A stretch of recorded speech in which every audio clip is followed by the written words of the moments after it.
জয় Hind commando. এখানে একটা ভাই কমেন্ট করছে যে এসএসবির চাকরি কিরকম। দেখো, এসএসবির চাকরি কিন্তু খুবই ভালো। তার কারণ হচ্ছে এসএসবি হচ্ছে সশস্ত্র সীমা বল, তোমার নেপাল আর ভুটান বর্ডারেই কিন্তু পোস্টেড হয়ে থাকবে। এছাড়া তোমাদের সিটি এলাকায় আর প্লেন এলাকায় তোমাদের পোস্টিং হয়ে থাকবে, ঠিক আছে। যেমন তোমার নর্থ ইস্টে যত স্টেটগুলো আছে সেই সব জায়গায় পোস্টেড হয়ে থাকবে।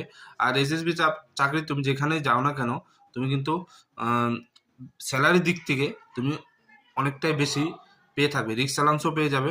আর প্লেন এলাকায় থাকার জন্য রিক্স অ্যালাউন্সটা একটু কম পাবে, ঠিক আছে। তাছাড়া আদার্স ফোর্সের থেকে কিন্তু এর স্যালারি অনেকটাই প্রায় বেশি, ঠিক আছে।